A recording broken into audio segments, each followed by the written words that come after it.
Assalamualaikum warahmatullahi wabarakatuh. Kembali lagi di tayangan Belajar Politik. Siapapun bisa berpolitik karena siapapun bisa belajar politik di Akal Politik.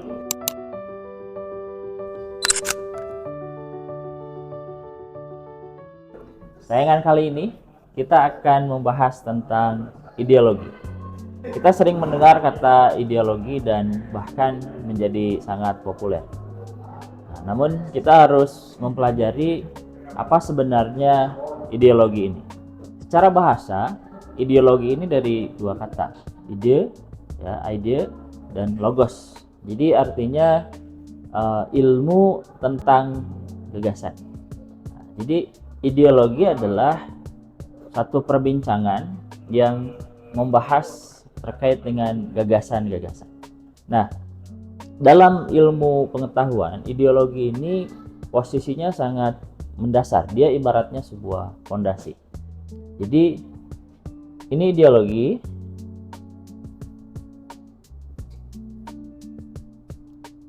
Dalam ilmu pengetahuan, ideologi posisinya berada di paling bawah dan di paling atas ini adalah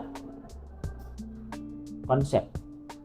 Jadi, ideologi sebenarnya terbangun oleh berbagai konsep, hubungan di antara berbagai konsep.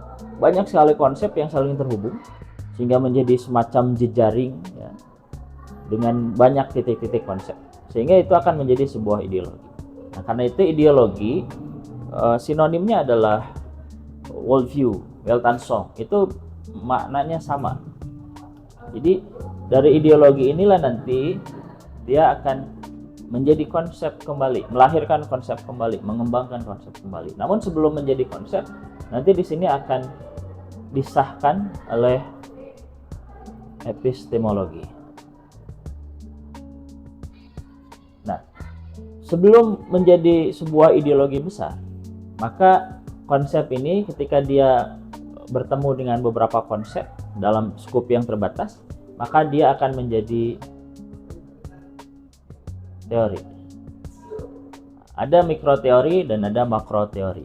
Jadi posisi ideologi di dalam struktur pengetahuan, ideologi berada menjadi paling bawah. Makanya seorang ideolog berarti dia seorang yang memiliki wawasan sangat luas. Nah, maka hanya sedikit para ilmuwan yang dia mencapai taraf sebagai ideolog. Nah, ideologi ini terdiri dari tiga hal. Di dalam ilmu politik, ideologi ini setidaknya harus menunjukkan tiga hal secara spesifik di dalam ilmu politik. Yang pertama, ideologi itu harus membicarakan sebenarnya apa yang terjadi saat ini. Keadaan saat ini. Jadi, ideologi harus membicarakan apa yang terjadi saat ini dan bagaimana itu diterjemahkan. Sehingga harus ada konsep-konsep kunci yang bisa menjelaskan apa yang sedang terjadi saat ini. Yang kedua, ideologi juga harus menjelaskan apa yang menjadi keadaan yang hendak dituju atau tujuan, atau keadaan yang ideal, keadaan yang diharapkan. Jadi ideologi harus mampu memberikan gambaran, memberikan imajinasi tentang satu kondisi ideal. Misalkan kebahagiaan. Kebahagiaan itu apa? Kemajuan. Kemajuan itu apa? Nah, ideologi harus bisa menjelaskan hal-hal tersebut. Yang ketiga, ketika ideologi telah menjelaskan keadaan saat ini dan menjelaskan tujuan atau keadaan yang hendak dicapai, maka ideologi harus mampu menjelaskan bagaimana caranya. Bagaimana perubahan yang harus didorong? Apa yang harus berubah? Kemana berubahnya? Seperti apa perubahannya? Tahapan-tahapannya. Jadi ideologi harus terdiri dari tiga hal ini. Ketika ketiga hal ini telah ada di dalam sebuah ideologi, maka ideologi ini akan mempengaruhi bagaimana orang melihat dunia, bagaimana orang melihat sebuah realitas. Jadi di dalam diri kita sebenarnya ada ideologi. Disadari atau tidak disadari, sebenarnya pasti ada ideologi, karena setiap dari diri kita pasti memiliki bayangan tentang sebenarnya yang terjadi hari ini seperti apa. Kemudian kita pengennya kayak gimana? Untuk mencapai keinginan itu kita harus bagaimana? Nah, jadi sebenarnya setiap orang pasti punya ideologi dalam pengertian ini. Nah, makna ideologi dalam ilmu politik ini mengalami makna peorasi, penurunan. Kenapa? Karena dari satu ideologi melihat ideologi yang lain menjadi sebuah tantangan. Oke, misalkan ada yang mengatakan ideologi itu sesuatu yang buruk. Kenapa? Karena itu hanya menghancurkan tatanan yang lama yang sudah stabil. Ada juga yang mengatakan ideologi itu buruk. Kenapa? Karena mempengaruhi orang untuk menghambat kemajuan. Ada juga yang mengatakan makna ideologi itu buruk, nggak usah bicara ideologi. Kenapa? Karena ideologi itu membuat orang memiliki satu kesadaran yang palsu, ya, memiliki satu kesadaran yang tidak sesuai dengan kenyataan. Nah, itu terjadi kenapa? Karena sebenarnya ada persaingan di antara sama ideologi. Tapi sebenarnya makna ideologi itu netral. Kenapa? Karena dia menjelaskan sebuah gagasan, sebuah ilmu atau sebuah pembahasan yang membahas gagasan. Nah, dalam ilmu politik yang berakar dari tradisi Barat, ada 3 ideologi besar ya yang perlu kita pahami.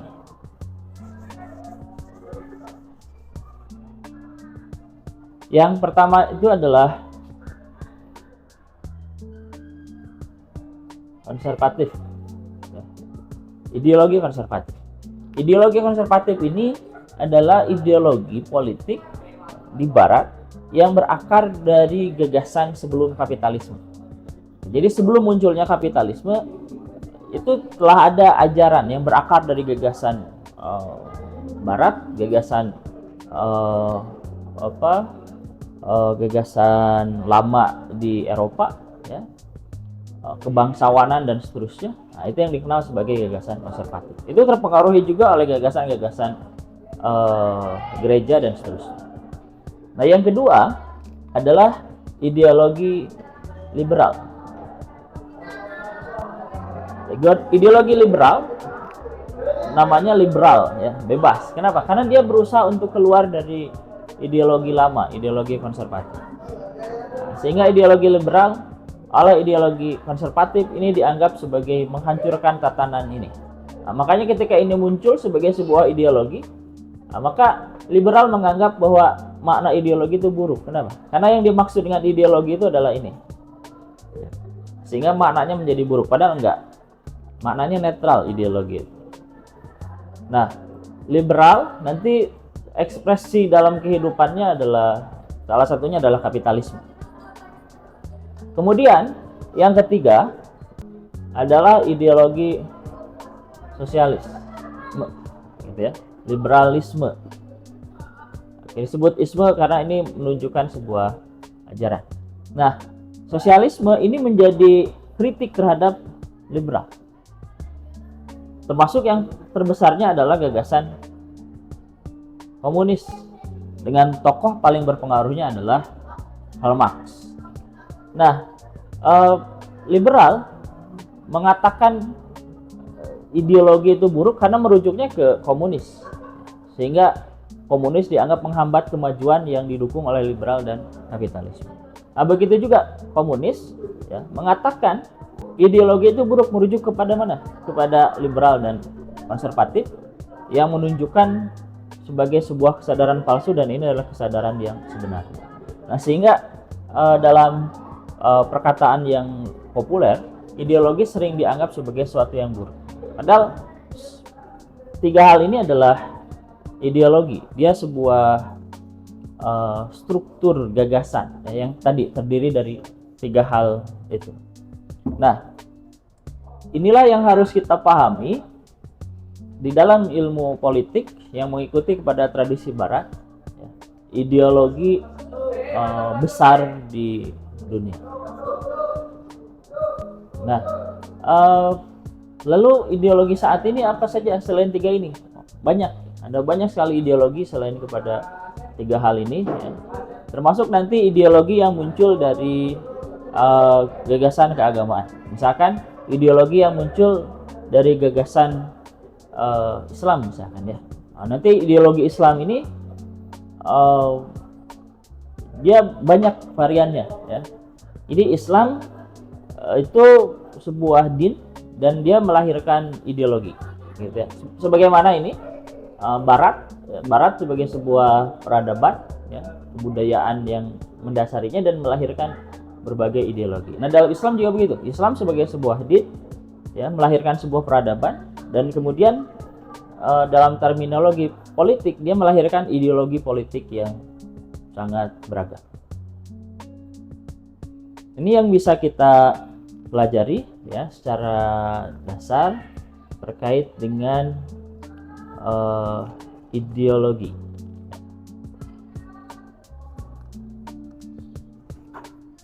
Cek. Oke, baik.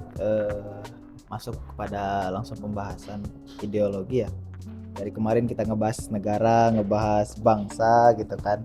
Ada satu video yang rame kemarin. Nah, sekarang ngebahas ideologi ya. Berarti sebenarnya yang mempunyai ideologi itu tetap perorangan berarti ya Pak? Atau apakah yang harus yang bisa dikatakan mempunyai ideologi itu negara gitu? Karena hari ini gitu kan dilihat bahwa ideologi itu identiknya dengan negara gitu kan.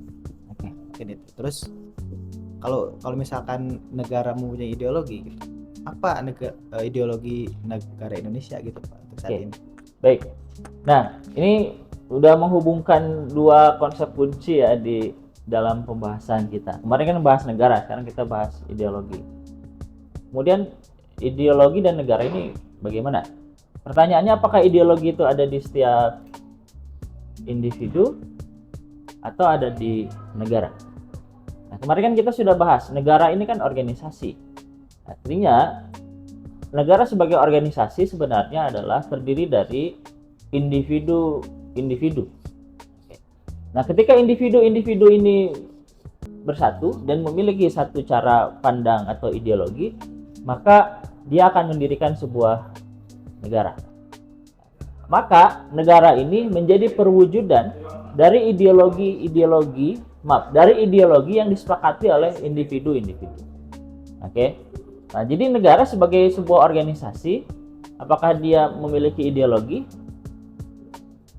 Kita bisa mengatakan ya, selama ideologi itu menjadi kesepakatan dari individu-individu yang mendirikan negara itu. Jadi negara itu sendiri kan tidak mungkin bekerja kecuali ada manusia di dalamnya. Dan manusia yang ada di dalamnya ini dia bisa bekerja karena memiliki ideologi. Jadi kuatnya ideologi negara pada dasarnya adalah kuatnya ideologi yang ada di dalam setiap individu yang kemudian menjadi sebuah sistem di dalam negara. Nah, kalau ideologinya negara Indonesia apa? Mungkin nanti kita bahas ya di tayangan selanjutnya. Karena itu perdebatannya panjang, kita butuh analisis terhadap hal itu. Nah, tapi secara populer kita mengatakan ideologi negara kita adalah Pancasila. Nah, tapi nanti pembahasan secara lebih dalamnya seperti apa? Oke. Kita akan bahas di pertemuan selanjutnya. Nah, yang ingin saya sampaikan lebih dalam lagi adalah terkait dengan perbedaan ketiga ideologi yang tadi ya, karena itu menjadi wawasan yang harus kita pahami. Sebelum nanti kita bahas terkait dengan Pancasila, lalu Pancasila itu sebenarnya apa? Jadi kita bahas dulu dalam tradisi Barat. Tadi ada konservatif, kemudian liberal, dan kemudian sosialis. Liberalisme, sosialisme. Oke. Nah, konservatif, oke, ini adalah gagasan lama, ya. Gagasan lama yang hadir dalam misalkan ya konsep-konsep pentingnya itu misalkan kewajiban kulit putih, supremasi kulit putih, oke. Atau misalkan gagasan konservatif itu terkait dengan kebangsawanan, bahwa setiap orang itu beda-beda, ada yang lahir sebagai bangsawan, ada yang lahir bukan sebagai bangsawan. Nah, jadi gagasan konservatif melihat kehidupan saat ini itu sebagai sebuah tatanan yang berbeda, oke. Jadi ada bangsawan dan tidak ada bangsawan. Tapi itu pada dasarnya adalah sebuah mekanisme untuk menyebarkan sebuah keadilan atau pemerataan. Nah, sehingga dalam gagasan konservatif misalkan bangsawan itu memiliki tanggung jawab yang lebih besar dibandingkan yang bukan bangsawan. Yang lebih radikalnya lagi, yang lebih kerasnya lagi, misalkan bangsa yang tidak berwarna atau bangsa kulit putih itu memiliki tanggung jawab yang lebih besar karena dia lebih superior dibandingkan dengan yang bangsa yang berwarna. Nah, jadi dari cara pandang inilah nanti yang melahirkan termasuk penjajahan, ya, kemudian politik apartheid dan seterusnya. Karena ada gagasan konservatif yang wujud dalam konteks politik. Nah, gagasan liberal dia menentang gagasan ini, ya, termasuk menentang terhadap gagasan keagamaan yang salah satunya mendasari gagasan konservatif ini. Nah, liberal inilah yang menjadi cikal bakal nanti munculnya kapitalisme. Karena dalam gagasan konservatif, meskipun kesini ya itu gagasan kapitalisme masuk, ya, semakin berkembang, ya, sehingga nanti kita melihat percampuran antara konservatif dan liberal. Nah, tapi di awal liberal ini berusaha untuk menantang ya gagasan konservatif dengan mengatakan bahwa enggak, manusia itu sama semuanya, nggak ada yang beda, nggak ada bangsawan, nggak ada apa, semuanya sama. Samanya gimana? Samanya di depan hukum, maka harus ada hukum yang setara, misalkan begitu. Nah, nanti secara ekonomi politik itu terkait dengan kepentingan kapitalisme. Karena apa? Karena kapitalisme itu berkepentingan untuk kapitalisme berkepentingan untuk mendapatkan tenaga kerja, ya, tanpa melalui tatanan konservatif. Nah, sehingga semuanya harus sama. Gagasan liberal ini salah satu tokoh kuncinya misalkan gagasan Adam Smith misalkan yang terkenal. Adam Smith mengatakan bahwa kebebasan manusia itu terletak dari keberadaan pasar dengan persaingan sempurna. Kenapa? Karena di dalam pasar persaingan sempurna orang bebas, ya, untuk berkreasi, melahirkan satu inovasi dan seterusnya. Sehingga itulah yang akan menghasilkan kebebasan. Nah, makanya di dalam gagasan liberal ketika masuk ke negara itu harus watchdog, jadi penjaga malam. Negara jangan memiliki intervensi terhadap pasar. Jadi biarkan yang mengurus negara itu pada dasarnya adalah pasar. Negara itu hanya menjaga saja agar pasar itu dalam seharian misalkan tidak ada maling gitu ya, terus tertib. Nah, ini dalam cara pandang liberal. Nah, kemunculan kapitalisme, kemunculan gagasan liberal ternyata dalam konteks sejarah Eropa telah melahirkan penindasan baru. Buruh bekerja lebih dari 8 jam. dalam kondisi kesehatan yang buruk dan seterusnya. Nah, maka muncullah gagasan sosialisme yang berakar kepada gagasan bahwa seharusnya manusia itu hidup dalam masyarakatnya, bukan dalam kepentingan kapital, tapi dalam masyarakat. Nah, maka sosialisme nanti terutama yang digagas oleh Marx, dia mencoba untuk melihat ya, aslinya manusia gitu ya, sebelum liberal dan sebelum konservatif. Jadi aslinya manusia sebelum ada tatanan feodal ya, aslinya manusia itu apa? Nah, makanya nanti memunculkan gagasan komunal. Jadi komunis itu memunculkan komunal kembali. Jadi di sini itu komunal. Nah, jadi manusia sebelum munculnya kapitalisme adalah konservatif, adalah apa? Tatanan tadi apa? Feodal. Nah, sebelum feodal sebenarnya ada ini tatanan komunal. Nah, maka sosialisme, lebih khususnya adalah komunisme, berusaha untuk menciptakan kembali tatanan komunal dalam keadaan saat ini atau di masa yang akan datang. Nah, kayak itulah yang disebut sebagai komunisme. Begitu. Baik, ini yang bisa kita perbincangkan sementara ya. Awal untuk membahas ideologi di belajar politik. Semua orang bisa berpolitik karena semua orang bisa belajar politik di akal politik. Jumpa lagi di tayangan berikutnya.